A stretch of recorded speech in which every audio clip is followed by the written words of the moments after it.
Could you explain a little bit more about contextual embodiment? Just to clarify it for you. Well, the article that's up on the website, which is Embodied Ethnocentrism, the Feeling of Culture, goes into it at much greater length. But the essential idea of contextual embodiment is that we, in operating within a context, we embody that context. And by embodying it, it means that we take that context into ourselves. We become that context. Our experience is not only of that context, but is generating that context. And looking at it as a Matoyana calls it, you'll love this, co-ontology. And that we are engaged. Organisms in context are engaged in co-ontological drift. Where we are creating the context as the context is creating us, and in this co-ontology or this co-creation, we are drifting in one direction or another. It's a profoundly non-teleological view of evolution, but this is the idea that we embody the context, and there's some really profound constructivist ideas built into this that represent a kind of an alternative to the traditional positivist or more absolutist thinking, which characterized the earlier thinking against which intercultural was formed.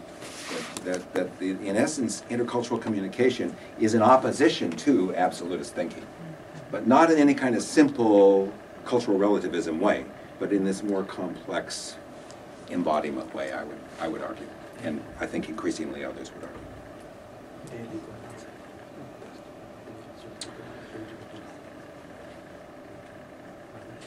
There are three research foci.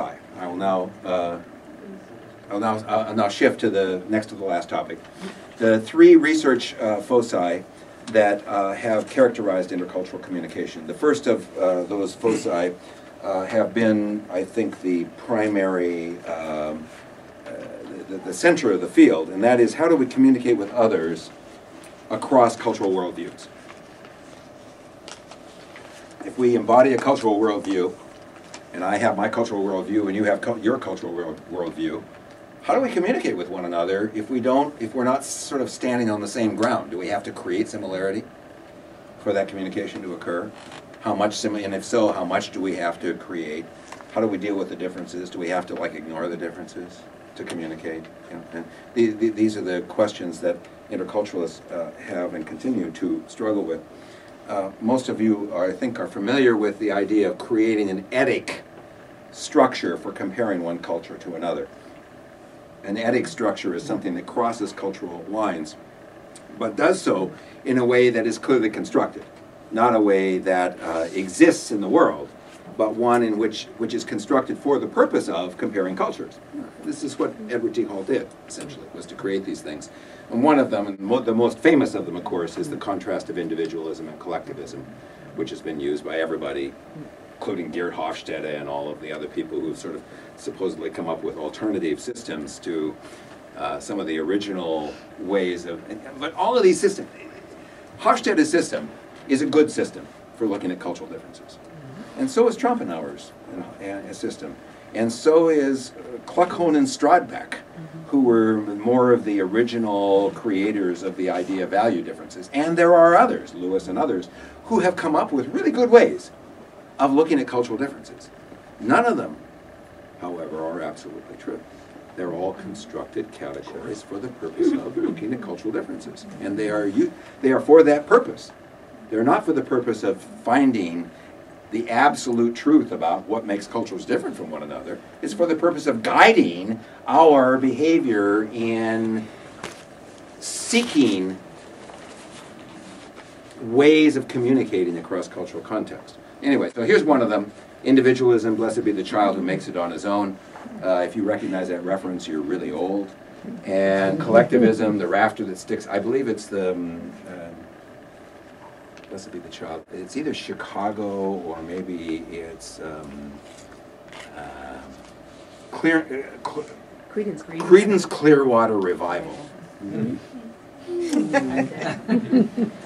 Yeah, you have to have pretty specific. Say what it is. Yeah, generational. It's a musical group. Yeah, you have to have a pretty specific generational and cultural context in that. The rafter that sticks out is the first to rot. This is, one of the many statements of collectivism that one sees. This happens to be a Chinese statement, which is more of an interdependence idea. So we're familiar with this, and we're familiar with making cultural generalizations. Chinese people tend to be more collectivist. U.S. Americans tend to be more individualistic. But that doesn't mean everybody. You've got the deviant, who are collectivists, U.S. Americans, or individualist Chinese. You've got the code shifters who move back and forth between the two sides. This is my rendition, but pretty much all of you, if you do intercultural work, use a rendition of somewhat like this. What are you doing? You're creating an etic category. You're saying we can look at a wide variety of cultures in terms of individualism and collectivism. And by the way, we don't mean everybody in those cultures. We mean a generalization about the culture. And that once having this, it allows you to see a bunch of differences, which would be useful to you in understanding what's going on in the other culture, and possibly useful to you in adapting your behavior in ways that are going to make sense to other people in that culture, and vice versa. Eh? This is Intercultural 101. But what I'm doing is putting it into the theoretical context of this is an extension of the original Edward T. Hall idea that we construct these etic categories for the purpose of finding the grounds for communication. Now, what intercultural communication has added to that is the very important idea of how it is that you go about taking the perspective of another. Basically, how do you empathize? Some of you know I've distinguished between empathy and sympathy. And I say sympathy, you put yourself in the other person's position and think, I understand how you feel because I can put myself in your position and look back and say, how's she feeling about this talk so far? And I put myself in your position and I say, brilliant. And sympathy. How would you feel in that person's position? As opposed to empathy, how does she feel? Which means we need to take perspective, not position.